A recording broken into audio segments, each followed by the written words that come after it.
Chapter VI. A disappointment. Mr. Attorney General had to inform the jury that the prisoner before them, though young in years, was old in the treasonable practices which claimed the forfeit of his life. That this correspondence with a public enemy was not a correspondence of today, or of yesterday, or even of last year, or of the year before. That it was certain the prisoner had, for longer than that, been in the habit of passing and repassing between France and England on secret business of which he could give no honest account. That, if it were in the nature of traitorous ways to thrive, which happily it never was, the real wickedness and guilt of his business might have remained undiscovered. That Providence, however, had put it into the heart of a person who was beyond fear and beyond reproach to ferret out the nature of the prisoner's schemes and, struck with horror, to disclose them to His Majesty's Chief Secretary of State and most honorable Privy Council. That this patriot would be produced before them. That his position and attitude were, on the whole, sublime.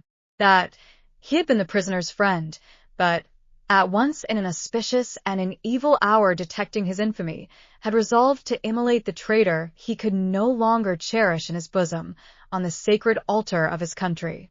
That, if statues were decreed in Britain, as in ancient Greece and Rome, to public benefactors, this shining citizen would assuredly have had one. That, as they were not so decreed, he probably would not have one.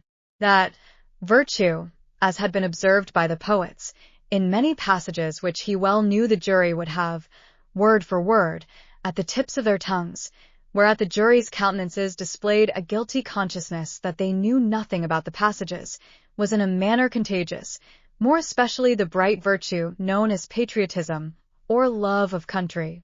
That the lofty example of this immaculate and unimpeachable witness for the crown, to refer to whom, however unworthily was an honor, had communicated itself to the prisoner's servant, and had engendered in him a holy determination to examine his master's table drawers and pockets, and secrete his papers. That he, Mr. Attorney General, was prepared to hear some disparagement attempted of this admirable servant, but that, in a general way, he preferred him to his, Mr. Attorney General's, brothers and sisters, and honored him more than his, Mr. Attorney General's, father and mother. That he called with confidence on the jury to come and do likewise. That the evidence of these two witnesses, coupled with the documents of their discovering that would be produced, would show the prisoner to have been furnished with lists of His Majesty's forces, and of their disposition and preparation, both by sea and land, and would leave no doubt that he had habitually conveyed such information to a hostile power. That these lists could not be proved to be in the prisoner's handwriting, but that it was all the same. That, indeed, it was rather the better for the prosecution, as showing the prisoner to be artful in his precautions. That the proof would go back 5 years, and would show the prisoner already engaged in these pernicious missions, within a few weeks before the date of the very first action fought between the British troops and the Americans. That for these reasons the jury, being a loyal jury as he knew they were, and being a responsible jury as they knew they were, must positively find the prisoner guilty, and make an end of him, whether they liked it or not. That they never could lay their heads upon their pillows. That they never could tolerate the idea of their wives laying their heads upon their pillows. That they never could endure the notion of their children laying their heads upon their pillows. In short, that there never more could be, for them or theirs, any laying of heads upon pillows at all, unless the prisoner's head was taken off.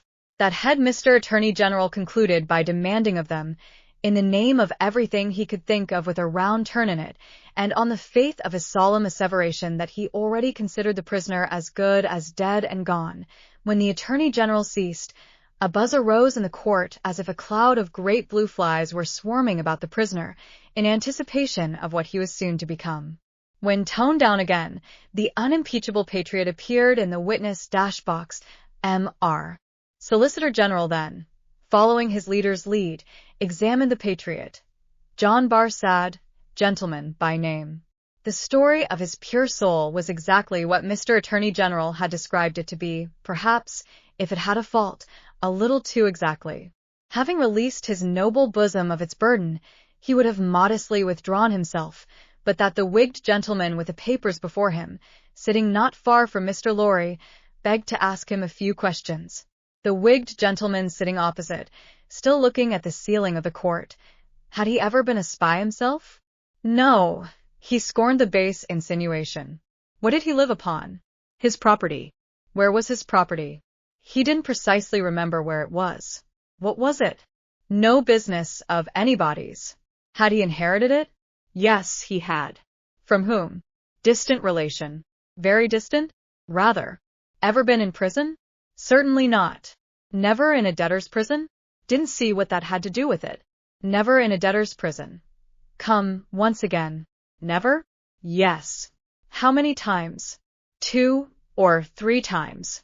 Not 5 or 6. Perhaps. Of what profession? Gentleman. Ever been kicked? Might have been. Frequently? No. Ever kicked downstairs? Decidedly not. Once received a kick on the top of a staircase, and fell downstairs of his own accord. Kicked on that occasion for cheating at dice? Something to that effect was said by the intoxicated liar who committed the assault, but it was not true. Swear it was not true? Positively. Ever live by cheating at play? Never. Ever live by play? Not more than other gentlemen do. Ever borrow money of the prisoner? Yes. Ever pay him? No. Was not this intimacy with the prisoner, in reality a very slight one, forced upon the prisoner in coaches, inns, and packets? No. Sure he saw the prisoner with these lists? Certain. Knew no more about the lists? No. Had not procured them himself, for instance? No. Expect to get anything by this evidence? No. Not in regular government pay and employment, to lay traps? Oh dear no. Or to do anything? Oh dear no. Swear that. Over and over again. No motives but motives of sheer patriotism? None whatever. The virtuous servant, Roger Cly, swore his way through the case at a great rate. He had taken service with the prisoner, in good faith and simplicity, for years ago. He had asked the prisoner, aboard the Calais packet, if he wanted a handy fellow, and the prisoner had engaged him. He had not asked the prisoner to take the handy fellow as an act of charity, never thought of such a thing. He began to have suspicions of the prisoner, and to keep an eye upon him, soon afterwards. In arranging his clothes while traveling, he had seen similar lists to these in the prisoner's pockets, over and over again. He had taken these lists from the drawer of the prisoner's desk. He had not put them there first.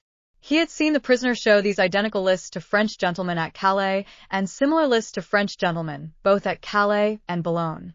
He loved his country and couldn't bear it, and had given information. He had never been suspected of stealing a silver teapot. He had been maligned respecting a mustard pot, but it turned out to be only a plated one. He had known the last witness 7 or 8 years. That was merely a coincidence. He didn't call it a particularly curious coincidence. Most coincidences were curious. Neither did he call it a curious coincidence that true patriotism was his only motive too. He was a true Briton, and hoped there were many like him. The blue flies buzzed again, and Mr. Attorney General called Mr. Jarvis Lorry. Mr. Jarvis Lorry, are you a clerk in Tellson's Bank? I am. On a certain Friday night in November 1775, did business occasion you to travel between London and Dover by the mail? It did. Were there any other passengers in the mail? 2. Did they alight on the road in the course of the night? They did. Mr. Lorry, look upon the prisoner. Was he one of those 2 passengers? I cannot undertake to say that he was. Does he resemble either of these 2 passengers? Both were so wrapped up, and the night was so dark, and we were all so reserved, that I cannot undertake to say even that. Mr. Lorry, look again upon the prisoner. Supposing him wrapped up as those 2 passengers were, is there anything in his bulk and stature to render it unlikely that he was one of them? No, you will not swear, Mr. Lorry, that he was not one of them? No, so, at least you say he may have been one of them? Yes. Except that I remember them both to have been, like myself, timorous of highwaymen, and the prisoner has not a timorous air. Did you ever see a counterfeit of timidity, Mr. Lorry? I certainly have seen that. Mr. Lorry, look once more upon the prisoner. Have you seen him, to your certain knowledge, before? I have. When I was returning from France a few days afterwards, and, at Calais, the prisoner came on board the packet ship in which I returned, and made the voyage with me. At what hour did he come on board? At a little after midnight. In the dead of the night. Was he the only passenger who came on board at that untimely hour? He happened to be the only one. Never mind about happening, Mr. Lorry. He was the only passenger who came on board in the dead of the night. He was. Were you traveling alone, Mr. Lorry, or with any companion? With 2 companions. A gentleman and lady. They are here. They are here. Had you any conversation with the prisoner? Hardly any. The weather was stormy, and the passage long and rough, and I lay on a sofa, almost from shore to shore. Miss Manette, the young lady, to whom all eyes had been turned before, and were now turned again, stood up where she had sat. Her father rose with her, and kept her hand drawn through his arm. Miss Manette, look upon the prisoner. To be confronted with such pity, and such earnest youth and beauty, was far more trying to the accused than to be confronted with all the crowd. Standing, as it were, apart with her on the edge of his grave, not all the staring curiosity that looked on could, for the moment, nerve him to remain quite still. His hurried right hand parceled out the herbs before him into imaginary beds of flowers in a garden, and his efforts to control and steady his breathing shook the lips from which the color rushed to his heart. The buzz of the great flies was loud again. Miss Manette, have you seen the prisoner before? Yes, sir. Where? On board of the packet ship just now referred to, sir, and on the same occasion. You are the young lady just now referred to? Oh, most unhappily I am. The plaintive tone of her compassion merged into the less musical voice of the judge, as he said something fiercely. Answer the questions put to you, and make no remark upon them. Miss Manette, had you any conversation with the prisoner on that passage across the channel? Yes, sir. Recall it. In the midst of a profound stillness, she faintly began. When the gentleman came on board. Do you mean the prisoner? Inquired the judge, knitting his brows. Yes, my lord. Then say the prisoner. When the prisoner came on board, he noticed that my father, turning her eyes lovingly to him as he stood beside her, was much fatigued and in a very weak state of health. My father was so reduced that I was afraid to take him out of the air, and I had made a bed for him on the deck near the cabin steps, and I sat on the deck at his side to take care of him. There were no other passengers that night but we 4. The prisoner was so good as to beg permission to advise me how I could shelter my father from the wind and weather better than I had done. I had not known how to do it well, not understanding how the wind would set when we were out of the harbor. He did it for me. He expressed great gentleness and kindness for my father's state, and I am sure he felt it. That was the manner of our beginning to speak together. Let me interrupt you for a moment. Had he come on board alone? No. How many were with him? 2 French gentlemen. Had they conferred together? They had conferred together until the last moment, when it was necessary for the French gentlemen to be landed in their boat. Had any papers been handed about among them, similar to these lists? Some papers had been handed about among them, but I don't know what papers. Like these in shape and size? Possibly, but indeed I don't know, although they stood whispering very near to me, because they stood at the top of the cabin steps to have the light of the lamp that was hanging there. It was a dull lamp, and they spoke very low, and I did not hear what they said, and saw only that they looked at papers. Now, to the prisoner's conversation, Miss Manette.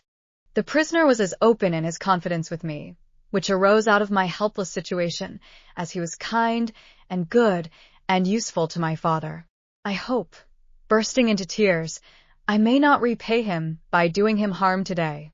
Buzzing from the blue flies. Miss Manette, if the prisoner does not perfectly understand that you give the evidence which it is your duty to give, which you must give, and which you cannot escape from giving, with great unwillingness, he is the only person present in that condition. Please to go on. He told me that he was traveling on business of a delicate and difficult nature, which might get people into trouble, and that he was therefore traveling under an assumed name. He said that this business had, within a few days, taken him to France and might, at intervals, take him backwards and forwards between France and England for a long time to come. Did he say anything about America, Miss Manette? Be particular. He tried to explain to me how that quarrel had arisen, and he said that, so far as he could judge, it was a wrong and foolish one on England's part. He added, in a jesting way, that perhaps George Washington might gain almost as great a name in history as George III. But there was no harm in his way of saying this. It was said laughingly, and to beguile the time. Any strongly marked expression of face on the part of a chief actor in a scene of great interest to whom many eyes are directed will be unconsciously imitated by the spectators. Her forehead was painfully anxious and intent as she gave this evidence, and, in the pauses when she stopped for the judge to write it down, watched its effect upon the counsel for and against. Among the lookers-on there was the same expression in all quarters of the court, insomuch that a great majority of the foreheads there might have been mirrors reflecting the witness, when the judge looked up from his notes to glare at that tremendous heresy about George Washington, M.R. Attorney General now signified to my lord that he deemed it necessary, as a matter of precaution and form, to call the young lady's father, Dr. Manette, who was called accordingly. Dr. Manette, look upon the prisoner. Have you ever seen him before? Once, when he called at my lodgings in London, some 3 years or 3 years and a half ago. Can you identify him as your fellow passenger on board the packet, or speak to his conversation with your daughter? Sir, I can do neither. Is there any particular and special reason for your being unable to do either? He answered in a low voice, there is. Has it been your misfortune to undergo a long imprisonment, without trial or even accusation, in your native country, Dr. Manette? He answered, in a tone that went to every heart, a long imprisonment. Were you newly released on the occasion in question? They tell me so. Have you no remembrance of the occasion? None. My mind is a blank. From some time, I cannot even say what time, when I employed myself in my captivity in making shoes, to the time when I found myself living in London with my dear daughter here. She had become familiar to me, when a gracious God restored my faculties, but I am quite unable even to say how she had become familiar. I have no remembrance of the process. Mr. Attorney General sat down, and the father and daughter sat down together. A singular circumstance then arose in the case. The object in hand being to show that the prisoner went down, with some fellow plotter untracked, in the Dover mail on that Friday night in November 5 years ago, and got out of the mail in the night, as a blind, at a place where he did not remain, but from which he travelled back some dozen miles or more, to a garrison and dockyard, and there collected information. A witness was called to identify him as having been at the precise time required, in the coffee room of an hotel in that garrison and dockyard town, waiting for another person. The prisoner's counsel was cross-examining this witness with no result, except that he had never seen the prisoner on any other occasion, when the wigged gentleman who had all this time been looking at the ceiling of the court wrote a word or two on a little piece of paper, screwed it up, and tossed it to him. Opening this piece of paper in the next pause, the counsel looked with great attention and curiosity at the prisoner. You say again you are quite sure that it was the prisoner? The witness was quite sure. Did you ever see anybody very like the prisoner? Not so like, the witness said, as that he could be mistaken. Look well upon that gentleman, my learned friend there, pointing to him who had tossed the paper over, and then look well upon the prisoner. How say you? Are they very like each other? Allowing for my learned friend's appearance being careless and slovenly if not debauched, they were sufficiently like each other to surprise, not only the witness, but everybody present, when they were thus brought into comparison. My lord being prayed to bid my learned friend lay aside his wig, and giving no very gracious consent, the likeness became much more remarkable. My lord inquired of Mr. Stryver, the prisoner's counsel, whether they were next to try Mr. Carton, name of my learned friend, for treason. But Mr. Stryver replied to my lord, no, but he would ask the witness to tell him whether what happened once might happen twice, whether he would have been so confident if he had seen this illustration of his rashness sooner, whether he would be so confident, having seen it, and more, the upshot of which was to smash this witness like a crockery vessel and shiver his part of the case to useless lumber. Mr. Cruncher had by this time taken quite a lunch of rust off his fingers in his following of the evidence. He had now to attend while Mr. Stryver fitted the prisoner's case on the jury like a compact suit of clothes, showing them how the patriot, Barsad, was a hired spy and traitor, an unblushing trafficker in blood, and one of the greatest scoundrels upon earth since accursed Judas, which he certainly did look rather like. How the virtuous servant, Cly, was his friend and partner, and was worthy to be. How the watchful eyes of those forgers and false swearers had rested on the prisoner as a victim, because some family affairs in France, he being of French extraction, did require his making those passages across the Channel, though what those affairs were, a consideration for others who were near and dear to him, forbade him, even for his life, to disclose.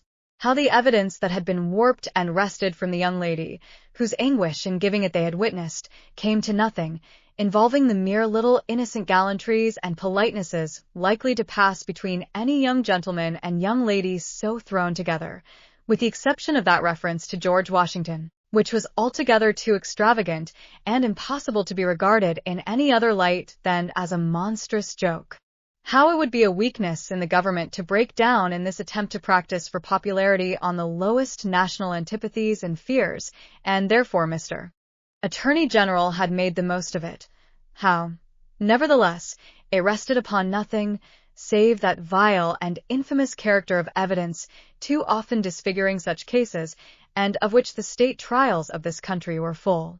But there my lord interposed, with as grave a face as if it had not been true, saying that he could not sit upon that bench and suffer those illusions. Mr. Stryver then called his few witnesses, and Mr. Cruncher had next to attend while Mr. Attorney General turned the whole suit of clothes Mr. Stryver had fitted on the jury, inside out, showing how Barsad and Cly were even 100 times better than he had thought them, and the prisoner 100 times worse. Lastly came my lord himself, turning the suit of clothes, now inside out, now outside in, but on the whole decidedly trimming and shaping them into grave clothes for the prisoner. And now the jury turned to consider, and the great flies swarmed again. Mr.